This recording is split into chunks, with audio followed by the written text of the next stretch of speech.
오늘 우리에게 내주시는 하나님의 귀한 말씀은 누가복음, 신약성경 누가복음 17장입니다. 우리 1절부터 10절까지를 교독하도록 하시겠습니다. 예수께서 제자들에게 이르시되 실족하게 하는 것이 없을 수는 없으나 그렇게 하는 자에게는 화로다.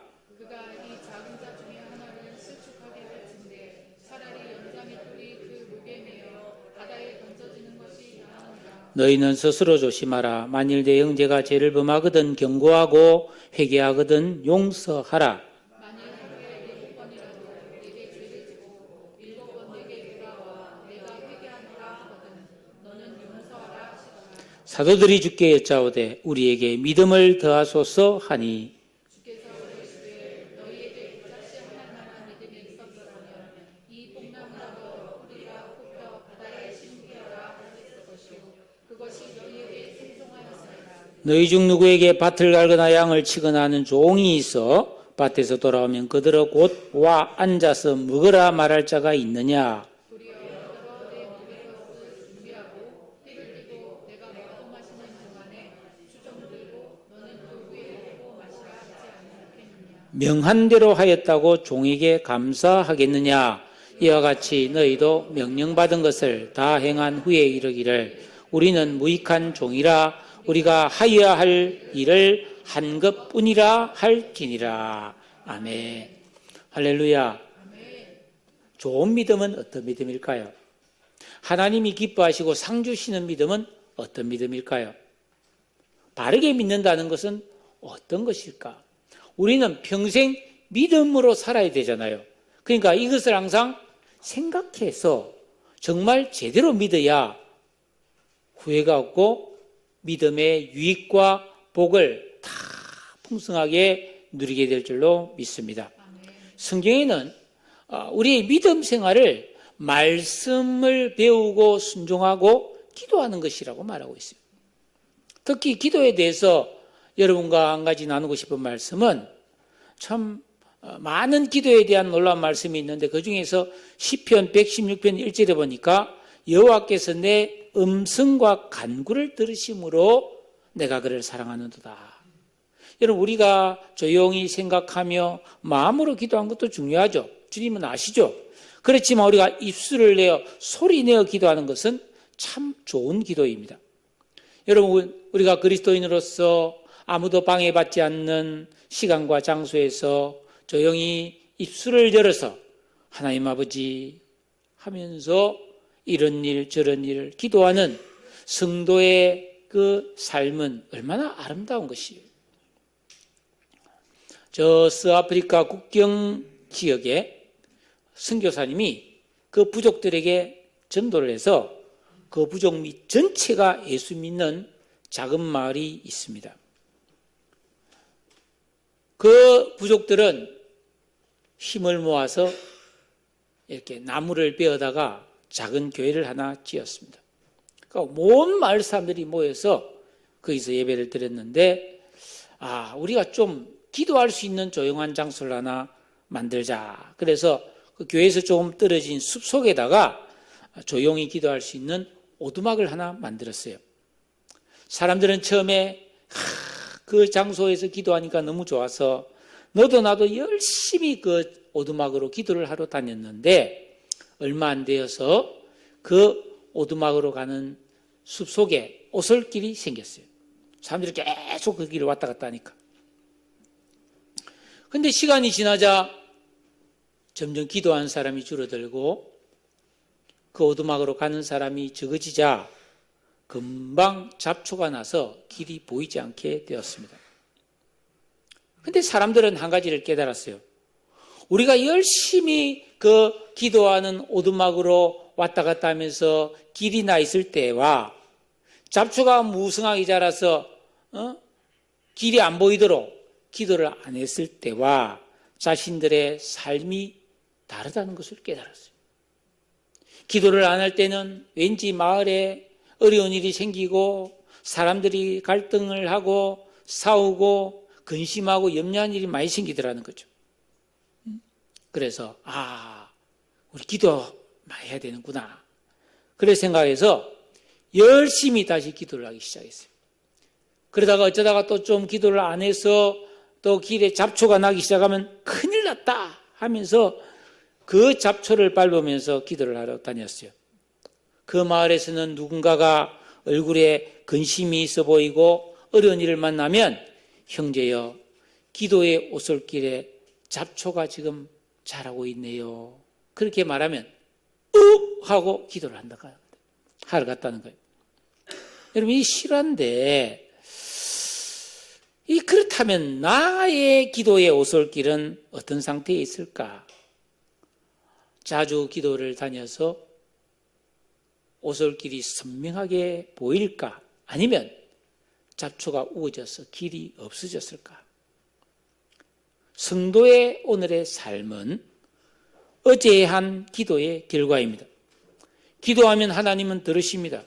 내 삶의 길과 방향이 달라집니다. 믿음은 순종과 기도의 삶으로 거룩해지고 성숙해집니다.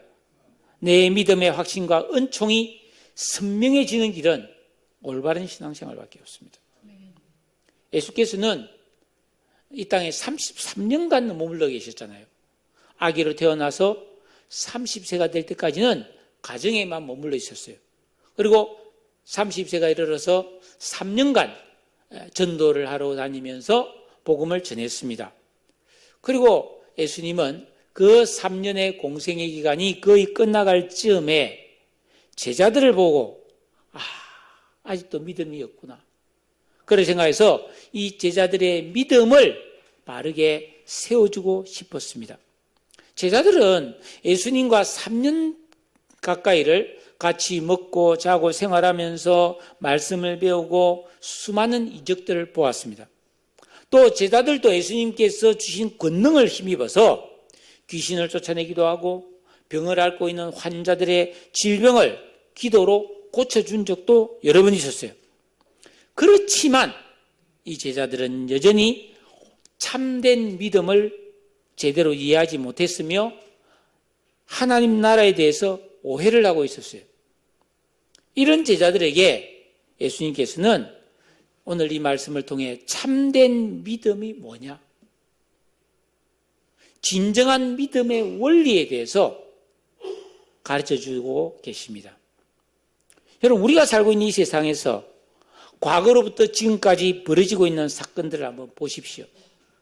이 땅에는 경쟁과 좌절, 갈등과 다툼, 폭력과 범죄, 빼앗고 훔치고 속이는 일이 얼마나 많습니까? 아담 안에 있는 죄성을 가진 인간들은 자신의 가진 권력과 또 힘을 행사해서 자기만의 풍족함과 평안함을 추구합니다. 여러분, 이 사회적으로 지금 좋은 자리를 차지하고 있는 상층그룹에 있는 사람들은 얼마나 비싼 음식을 먹고 얼마나 비싼 물건을 사용하고 있겠어요. 제가 조금 그런 모습을 가까이서 본 적이 있어요.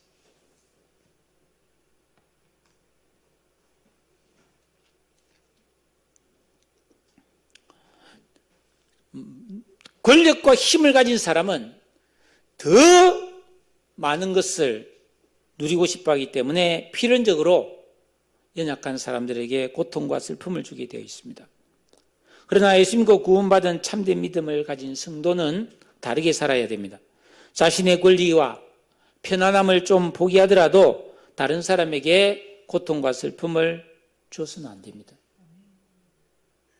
뿐만 아니라 나를 괴롭히는 악인을 용서하면서 사랑하는 거룩한 삶을 살아야 합니다. 그런데 이러한 삶은 평범한 그리스도인에게 절대로 쉬운 일이 아닙니다. 그러나 성도가 예수 믿고 구원받은 후에 예수님을 내 인생의 주인과 왕으로 모시고 계명을 지키고 기도하는 진정한 영적 생활을 반복 되풀이해서 나를 연단해서 새 사람의 의식과 감성이 만들어지면 하나님의 말씀대로 뜻대로 사는 것이 자연스럽고 당연한 삶이 됩니다. 즉, 올바른 믿음의 길을 가면 반드시 하나님이 기뻐하는 믿음의 수준에 도달할 수 있는 줄로 믿으시기를 바랍니다. 예수 믿고 구원받은 성도들은 항상 내 말과 행동뿐만 아니라 내 마음속에 숨겨져 있는 동기까지도 이것이 하나님 보실 때 바른가를 생각하며 살아야 합니다. 오늘 말씀을 통해 우리 함께 깨달아 볼 수 있기를 바라요. 자, 1절에 예수께서 제자들에게 이르시기를 실족하게 하는 것이 없을 수는 없지만 그렇게 하는 자에게는 화가 있다 그랬습니다. 이 세상에는 실족하게 하는 일이 허다하다는 거예요. 여기서 실족이란 말은 헬라어 스칸달론이란 말인데 원래 새나 짐승을 잡기 위해 파놓은 함정, 고기를 잡기 위해 쳐놓은 그물을 말합니다. 그러니까 다른 사람을 실족하게 하거나 피해를 당하게 하거나 다른 사람을 죄를 짓게 만드는 그런 행위를 실족하게 한다라고 표현하고 있습니다.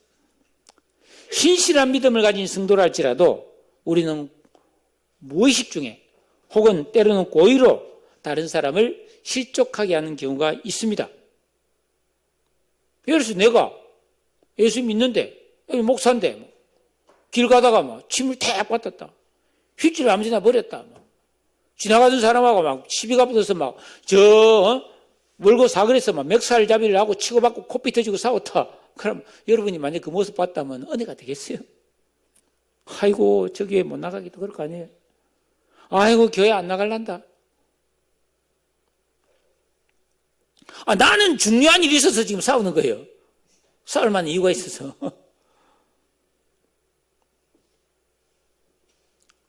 여러분도 마찬가지. 그러니까 진실한 믿음을 가진 성도는 그렇게 다른 사람을 실족하게 하지 않도록 늘 조심해야 됩니다. 실족하게 만드는 죄는 아주 큰 죄예요. 반드시 화가 있다 라고 말하고 있습니다. 그래서 2절을 말씀하는 거예요. 같이 읽어봅시다. 2절 시작.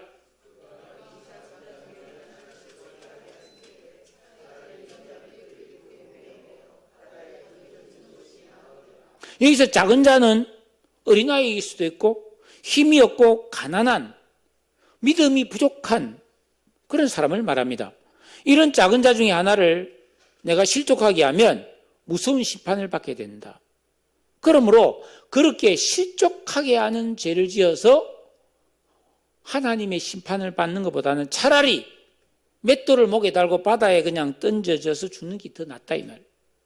이 말은 죄 지을 바에는 자살해라 그 말이 아니에요. 그렇게 하면 오해입니다. 사도 바울은 고린도전서 8장에 이런 말씀이 있어요. 그 당시에 바울이 고린도 교회 사람들은 그 고린도라는 도시가 우상에게 드리는 제사가 많았어요. 미의 여신, 비너스, 아프로디테 있잖아요. 그런 막 이 신들에게 제사 지내는 우상 신전이 많다 보니까 시장에 나온 고기들은 전부 다 제사 드린 고기였어요. 그래서 사람들이 이거 우상신에게 제사 음식인데 이거 먹어도 됩니까? 바울이 먹어도 되지. 그 우상 음식이 아니야. 하나님이 주신 거야. 먹어도 돼. 그렇게 말했는데 어떤 사람들은 그래도 그렇지 예수 믿으면서 그걸 어떻게 먹어? 이런 사람이 있었단 말이에요. 그래서 바울이 말합니다. 고린도전서 8장 13절에서 먹어도 되는데 만약에 내가 그 고기를 먹고 있는데 밑에 어떤 사람이 아이고 저 사도 바울이 저 제사 음식을 먹네. 나 예수 안 믿을래. 혹시 그런 사람이 한 명이라도 있어서 실족한다면 나는 영원히 고기를 안 먹어서 다른 길을 실족하지 않게 하겠다. 그렇게 말했어요. 그러니까 내 권리, 내 유익을 포기해서라도 다른 사람을 실족하게 하면 안 된다 이 말이에요. 그래서 우리는 항상 원망과 비방과 죄를 범치 않도록 항상 깨어 있어야 돼요. 여러분 이 세상을 보세요. 얼마나 죄진 사람이 많아요. 예? 전세 사기를 쳐서 수많은 사람에게 피눈물을 흘리게 하는 그런 사기꾼. 이 땅에서는 그 사기친 돈으로 잘 먹고 잘 살지 모르겠지만은 하나님 앞에 그 죄값을 어떻게 치를지는 기가 막힌 것이. 예? 동성애를 조장하고 드라마 작가를 쓰고 이런 드라마를 만드는 프로듀서들이 이 동성애자들이 많아요.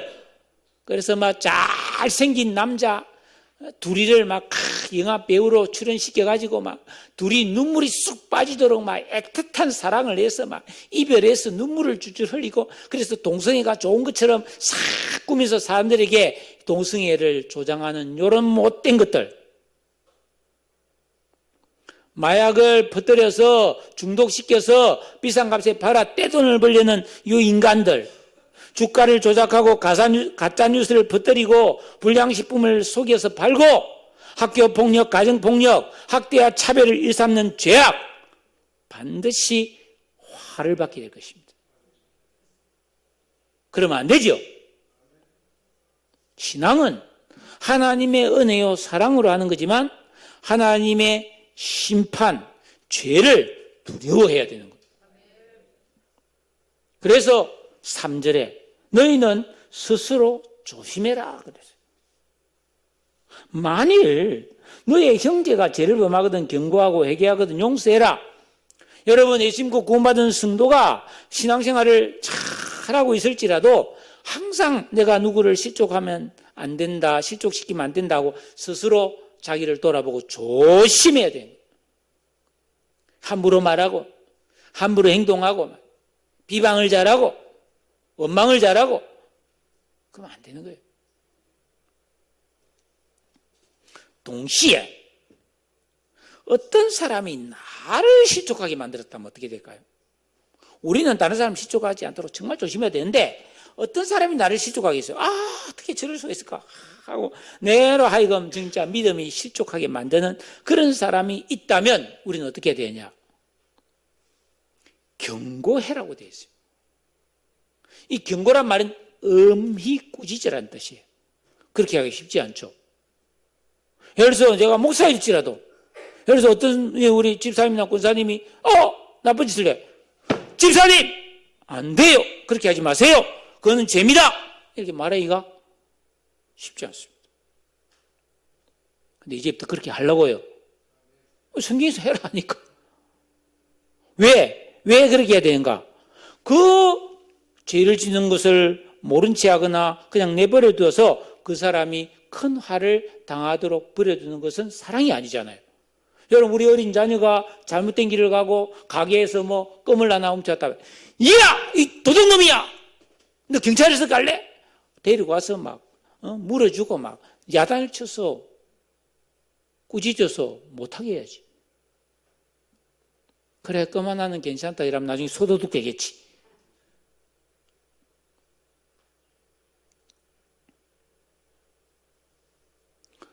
믿음 안에서 형제자매된 우리 성도들은 히브리서 10장 24절에 있는 것처럼 서로 돌아보아 사랑과 선행을 격려하여 죄를 짓지 않도록 서로 도와야 할 줄로 믿습니다.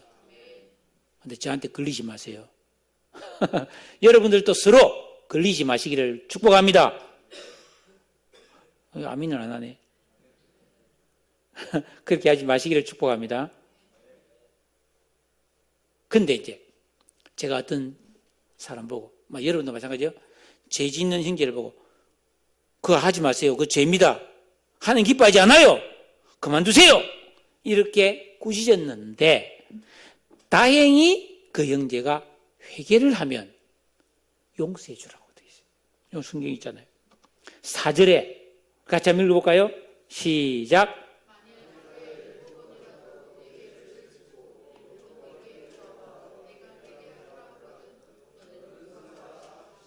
어떤 사람이 나한테 하루에 7번이나 잘못을 저질러 놓고 7번이나 내한테 잘못했다고 말할 경우는 없겠죠. 과장이죠. 그죠? 우리가 살다 보면 어떤 사람이 나한테 실수하고 일주일에 한 번, 2주일에 한 번, 한 달에 한 번, 그래서 1년에 한 2-3번 실수하고 또 실수하고 이러면 저 사람 말이야 왜 저렇게 나한테 자꾸만 힘들게 해? 내가 한 번, 2번, 3번 참았는데 더 이상 못 참겠다. 우리는 그렇게 되잖아요. 근데 예수님은 그렇지 않아요. 하루에 7번 내한테 잘못했더라도 잘못했다 하고 회개하면은 용서해 줘라라고 말씀하고 있습니다. 왜 그렇죠? 우리도 평생 죄 짓고 예수님께 용서를 빌면 우리 하나님이 용서해 주시기 때문에 나에게 자문하고 나에게 손해를 끼치고 나에게 고통을 준 사람이 회개하고 나한테 와서 잘못을 빌면 횟수와 상관없이 무한정으로 용서해 주어야 됩니다. 이것이 나를 구원해서 천국 백성 되게 하신 하나님의 뜻이요 명령입니다. 할 수 있습니까? 가능합니까? 오이고 대단하시네. 그럼 그렇게 합시다. 그런데 오늘 말씀 보니까 제자들은 충격을 받았어요. 아니 한 번, 두 번, 세 번 정도는 내가 용서할 수 있는데 어떻게 그 무한정으로 용서할 수 있지? 제자들은 예수님 말씀 너무 어렵다는 거예요. 지키기 어렵다는 거예요. 예수 믿는 거 장난이 아닌데 이렇게 생각했어요. 여러분 마태복음 19장 23절에 보면은 그 부자 청년이 나오잖아요. 예수님께서 그 부자 청년이 돌아가고 나서 제자들에게 말했습니다. 내가 진실로 너에게 이르노니 부자는 천국에 들어가기가 어렵다. 불가능하다 이게 됐어요. 내가 다시 말하는데 낙타가 바늘 그 구멍으로 들어가는 것이 부자가 하나님 나라에 들어가는 것보다 쉽다. 이 말은 뭐예요? 부자는 구원받는 경우가 거의 없다. 이 말이에요. 그 제자들이 다 속으로 부자 되고 싶었거든요. 여러분 다 부자 되고 싶죠? 나도 부자 되고 싶은데. 그러니까 아니 부자 되면 천국에 못 간다. 부자도 되고 싶고 천국도 가고 싶은데 그럼 뭘 포기해야 되지? 제자들이 고민이 생긴 거예요. 그 제자들이 막 입이 쭉 나와가지고 그러면 누가 구원 얻을 수 있습니까? 이 세상에 뭐 부자 안 되고 싶은 사람 누가 있습니까? 응? 예수님 가르침에 대해서 제자들은 너무나 부담을 느끼는 거예요. 응? 여러분 마태복음 5장, 6장, 7장이 그 유명한 산상설교잖아요. 마음으로만 음욕을 품어도 그 간음이야. 다른 사람의 욕 한마디인 것도 그 지옥 가는 거야. 예수님 이런 식으로 말했잖아요. 그래서 많은 설교자들이 이 말씀은 우리가 지킬 수 없는 말씀이라고 이렇게 설교하는 설교자들도 많이 있어요. 우리나라에서 제일 유명한 요 손가락에 드는 사람이라고 자타가 공인하는 사람도 그런 식으로 설교를 했습니다. 말도 안 되는 소리예요. 예수님은 지킬 수 없는 것을 지키라고 말하는 분이 아닙니다. 지킬 수 있는 말씀을 지키라고 합니다. 제자들은 길을 의심했어요. 나 자신의 기질, 나 자신의 성격, 내 성질, 내 능력으로는 그렇게 용서해라, 사랑해라, 지킬 수 없을 것 같아요. 어쩌란 말이냐 이거. 우리는 어떻습니까?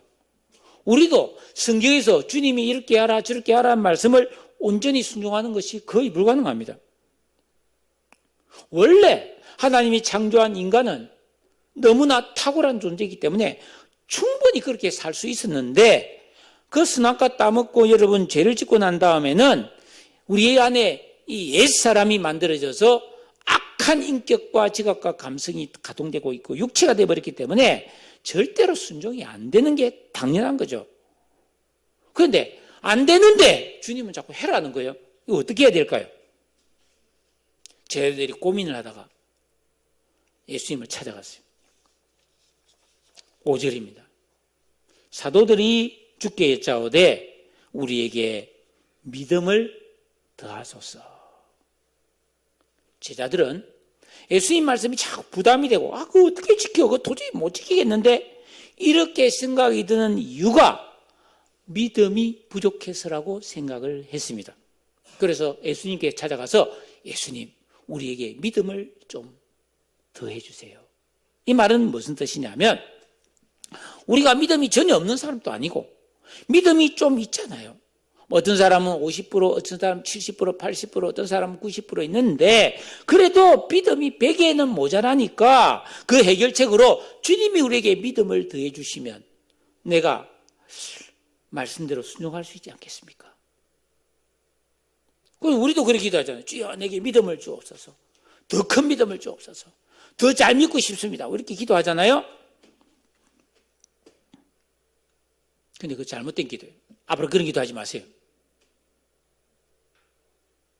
그거는 올바른 기도가 아니라는 거예요. 제자들은 우리에게 믿음이 좀 있는데 부족합니다. 믿음을 채워주세요. 믿음을 더 꽉 채워주세요. 그러면 내가 주님 뜻대로 살 수 있겠습니다. 이렇게 했을 때 예수님께서는 6절에서 뭐라고 하셨어요? 같이 읽어봅시다. 6절 시작.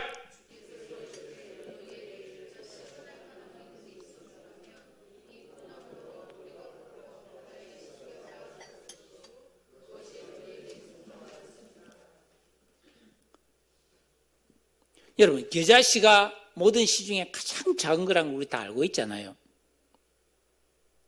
제자들은 자기들이 믿음이 있긴 있는데 부족해서 순종 못한다 했는데 예수님은 아니야. 진짜 믿음은 겨자씨 한 알만큼만 있어도 충분해. 우리식으로 말하면 눈곱만큼만 믿음이 있어도 된다는 거예요.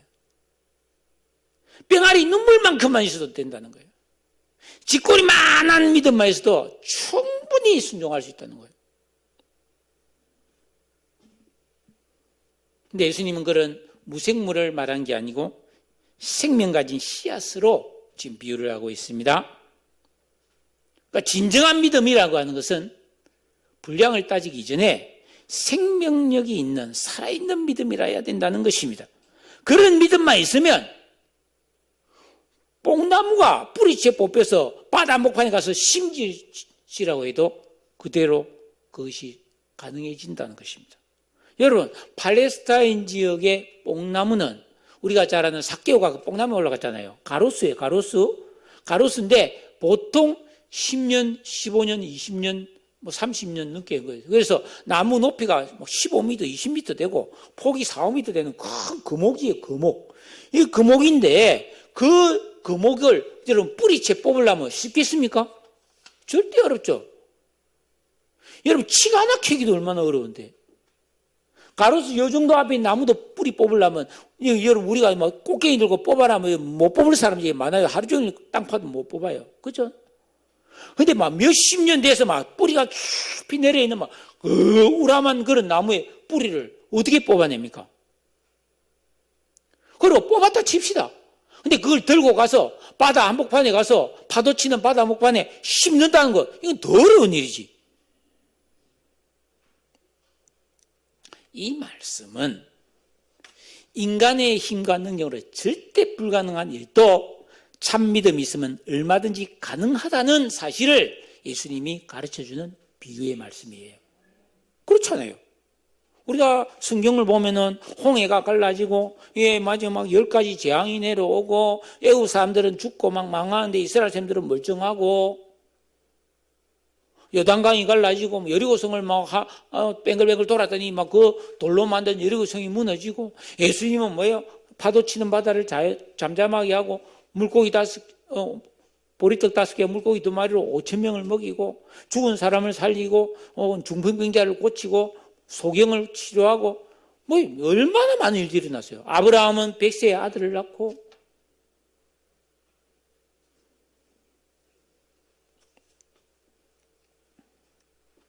진짜 믿음은 가능하다는 거예요.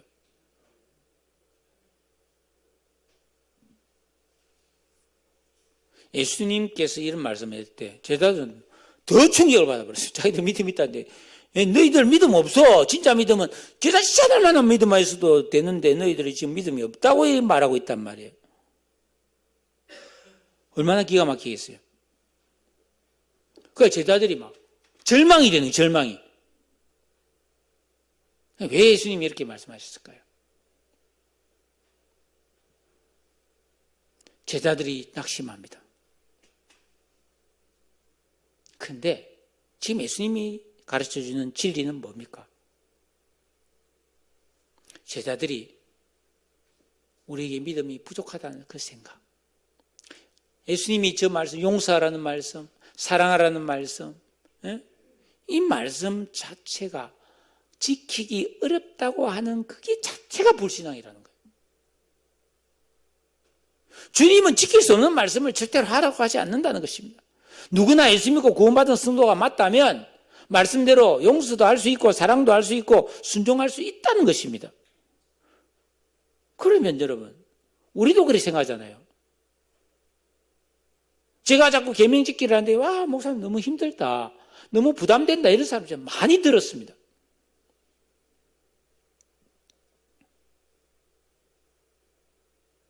작년에 토요일에 어떤 군사님 한 분이 전화가 왔어요. 자기 이제 남아프리카 공화국에서 왔는데 한국에 나와서 이제 좀 살게 되었다고. 그 자기 남아프리카에 있는 한인교회에다가 목사님, 내가 한국 가니까 시흥으로 가는데, 한국에 시흥으로 가는데 어느 교회로 가야 될지를 모르겠습니다.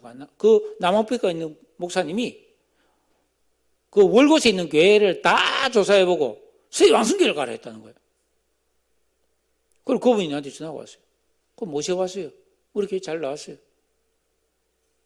근데 우리 교회를 그만뒀어요. 왜? 계명 지키라는 거 잘 못 견디겠다. 못 살겠다. 너무너무 마음이 아팠어요. 그럼 제가 어떻게 해야 되겠어요? 계명 지키라 안 할 테니까 있으세요. 그럴 수 있어요? 그럴 수 없지.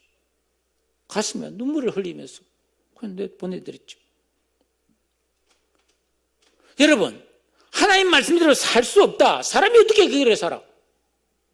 우리도 인간인데, 우리도 사회인인데, 시대가 어떤 시대인데, 뭐 이런 식으로 말하는 판단력, 그런 의식이 바로 몇십 년 묵은 나무가 땅에 뿌리를 깊이 박고 있는 그런 뽕나무처럼 제자들의 인격과 의식과 감성 속에 깊이 뿌리 박혀 있다, 이 말이에요. 그런 잘못된 생각, 죄된 생각이 우리 속에 깊이 뿌리가 있다는 거예요. 안 돼, 못해. 이거 뽑아내야 된다는 거예요.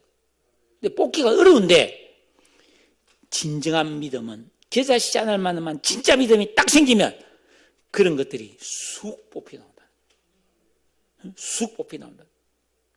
그뿐이 아니라 이 뽑아낸 것을 바다에 갖다 심는다 그랬잖아요.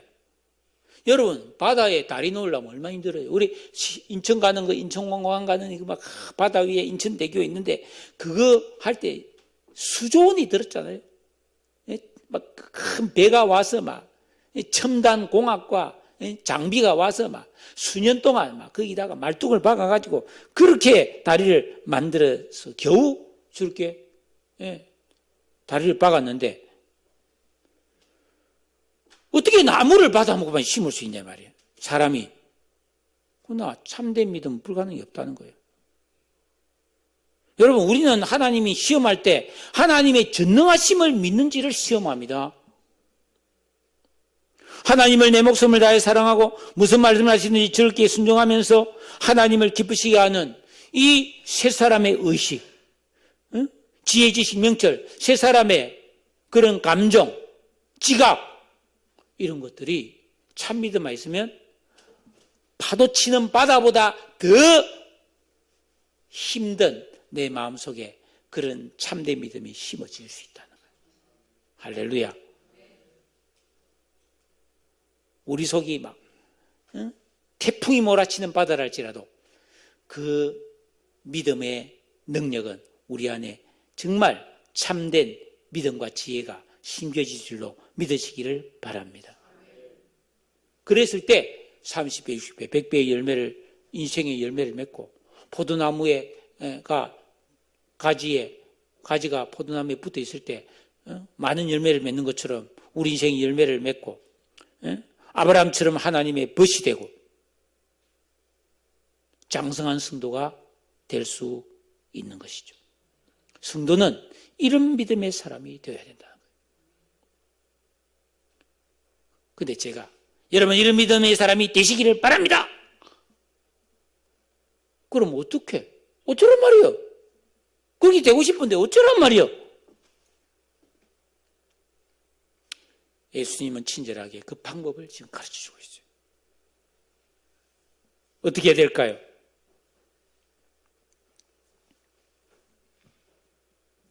그게 바로 7절에서 10절의 말씀이에요. 자, 7절 우리 다 같이 한번 읽어보도록 하겠습니다. 시작.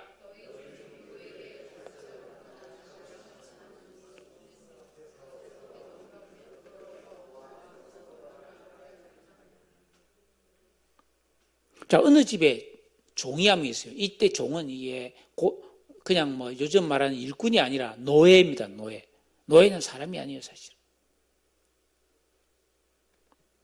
이 종이 주인의 명령을 따라서 아침 일찍 밭에 나가서 하루 종일 떼약볕에서 일을 하고 또 양을 치고 낮이 어두워지자 집에 돌아갑니다. 그 주인이 아이고 하루 종일 수고했다.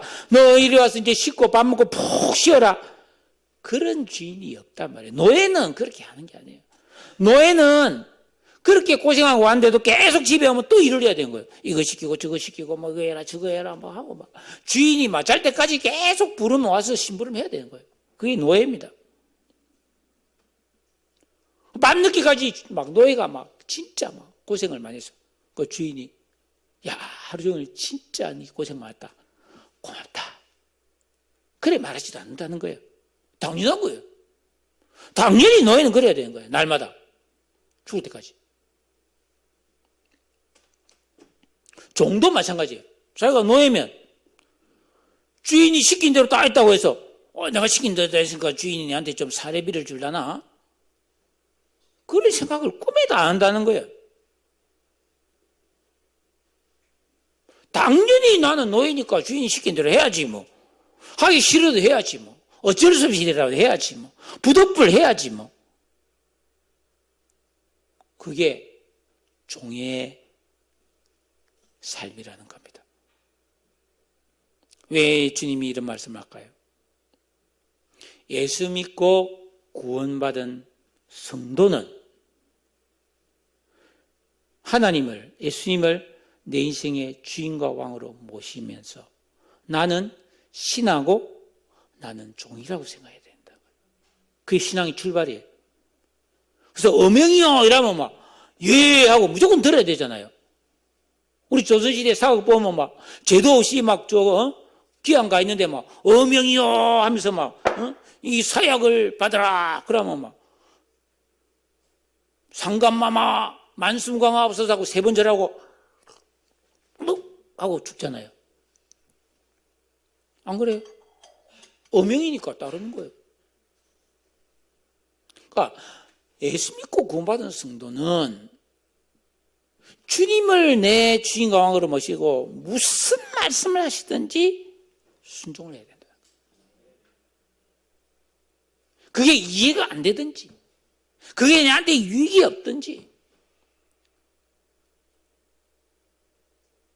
하나님이 말씀하면 주일 지키라면 주일 지키고 이웃을 사랑하면 이웃을 사랑하고 그렇게 해서 철저히 말씀을 다 지키고 열심히 교회를 섬기고 봉사하고 헌금도 하고 막 했는데 야 내가 이만 이 정도 했으면 하나님 복을 주실 건데 내가 이 교회에서 얼마나 충성을 했는데 내가 이 교회 개척하고 얼마나 고생을 했는데 그건 꽝이에요.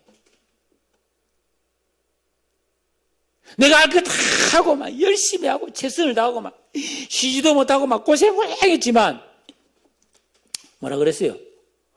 우리는 무익한 종이라. 내가 받은 구원에 비하면 아무것도 아닙니다.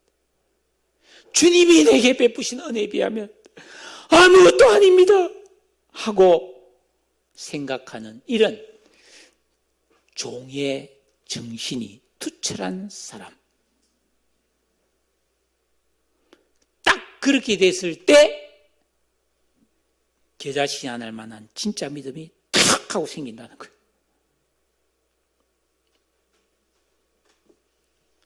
그때 내 안에 있던 못된 생각, 죄악된 생각, 안 된다는 생각, 부정적인 생각, 원망, 불평, 모든 악이 막 쑥 뽑혀서 나간다는 거예요.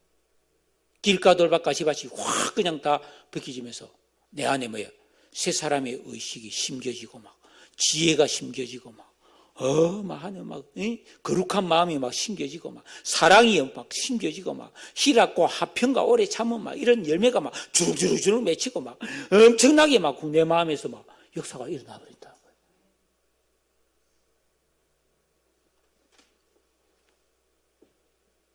아브라함이 75세에 갈 바를 알지 못하고 고향 친척 아비 집을 떠나서 여러분 자식 준다는 이야기를 하나님이 반복해서 말한 걸 믿고 해서 25년 지나서 아들을 낳고 그리고 한 10여 년 지나서 그 아들을 하나님께 바치라니까 바치는 이런 걸 통해서 하나님의 벗이라는 칭함을 받았다며. 그러니까 하나님은 나쁜 주인이 아니에요. 나쁜 왕이 아니에요. 너무 좋은 왕이에요. 우리가 그런 종의 자세로 충성하면 주님은 우리를 벗으로 세워주시고 영원한 상급을 주시고 하늘에서 영토로 왕노릇하게 해주신 줄로 믿습니다. 히브리서 11장의 믿음의 선지 다 그렇게 했어요. 여러분 요셉 보세요. 종으로 팔려서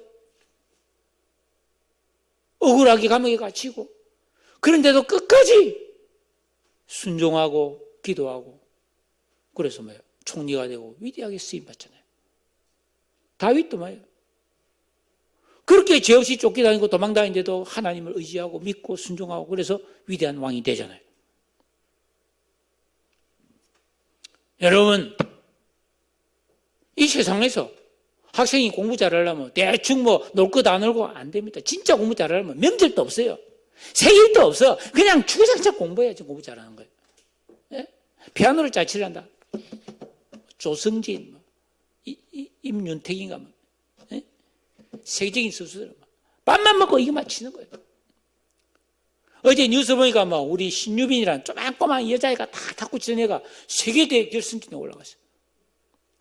고등학교도 안 갔어요. 중학교 마치고 그냥 탁구만 쳤어요. 그렇게 하니까 세계적인 수준에 올라가는 거죠. 여러분 그렇게 했을 때 명성이 있고 또 부가 따르고 명예가 따르잖아요. 그러나 그건 잠시예요. 우리가 예수 믿고 구원받아서 이런 믿음의 경지에 올라가면은 이 땅에서도 복을 받고 영원한 하나님 나라에서 상급이 있고 하나님의 벗이 되는 길인데 이게 대충 해서 될 일이냐고요.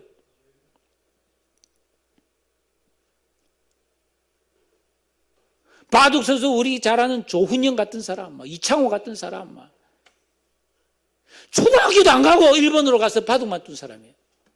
초등학교도 안 갔어요. 6살인가 7살인가 그때 일본 유학 가가지고 거기서 기탄이라는 명인 밑에서 주구장창 바둑만 둔 사람이에요. 그래서 세계적인 사람이 되잖아요.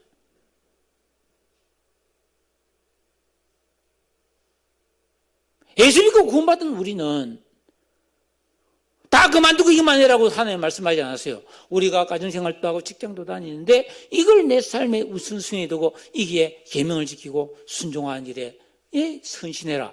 그랬을 때 반드시 너희 속에 있는 악한 것이 그 뿌리 뽑혀서 나가고 새 사람의 의식이 심겨져서 주님의 뜻을 온전히 순종할 수 있는 장성한 사람이 되고 팔복의 사람이 되고 성령의 열매가 맺는 사람이 되고 30배, 60배, 100배를 결실하는 사람이 된다고 말씀하셨습니다. 여러분 예수 믿고 구원받는 믿음은 하나님의 선물입니다. 구원받는 모든 사람에게 공평하게 주셨습니다. 그러나 거듭나고 중생한 이후의 신앙생활은 사람마다 믿음이 다 틀려요. 성경에는 큰 믿음, 작은 믿음이 있습니다. 예수님께서 내가 이토록 큰 믿음을 보지 못했다. 믿음이 작은 자야. 예수님 말했잖아요, 분명히. 잠자는 믿음이 있고 깨어있는 믿음이 있고 어린아이 믿음이 있고 장성한 믿음이 있다고 그랬어요. 예.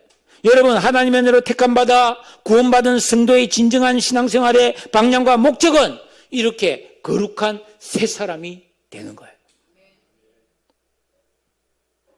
불신자는 돈 있고 건강하고 재미있으면 바랄 게 없어요. 그러나 우리 예수 믿고 거듭난 성도는 은혜 없이는 살 수가 없어요. 하나님의 은혜가 있어야 됩니다. 하나님의 은혜는 오직 말씀과 기도를 통해 공급되는 것입니다. 어떤 말씀이에요? 성경 66권. 요약하면 10계명. 요약하면 하나님 사랑하고 이웃을 사랑하는 그런 삶이잖아요. 우리는 이렇게 계명을 지키고 주기도문을 붙들고 기도하는 이런 신앙생활을 종의 심정으로 충성을 다해서 나아갈 때 마침내 우리는 하나님 기뻐하는 믿음의 사람으로 세워질 줄로 믿습니다. 마지막으로 한 가지만 더 마칠게요. 예수 잘 믿는, 자기는 믿음이 대단하다고 생각하는 사람이 너무나 성령이 충만해가지고 기도하다가 은혜를 많이 받아서 내게 능력 주신 자에서 내가 모든 것을 할 수 있다. 삐를 받았어요. 벌벌 끓는 물에 주여 내가 손을 넣을 테니 뛰지 않게 해주세요 하고 확 넣으면 손 화상 입겠습니까? 안 입겠습니까? 당연히 입죠. 옛날에 부산에 있잖아요. 진짜 신학생 한 명이 그런 일이 있었어요. 부산의 국제시장 뭐 이런데 자갈치 보면요.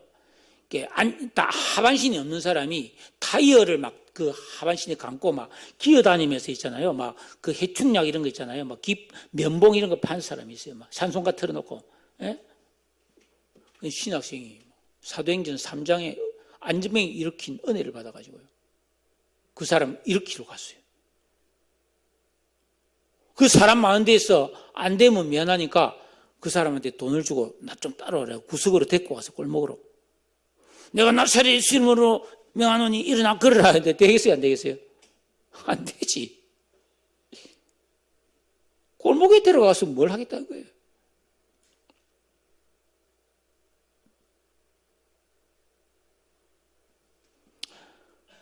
믿음이 좋다는 것은 택도 없는 짓을 하는 게 아니고 하나님이 정해놓은 질서를 알고 훤하게 알고 그 질서대로 사는 거예요.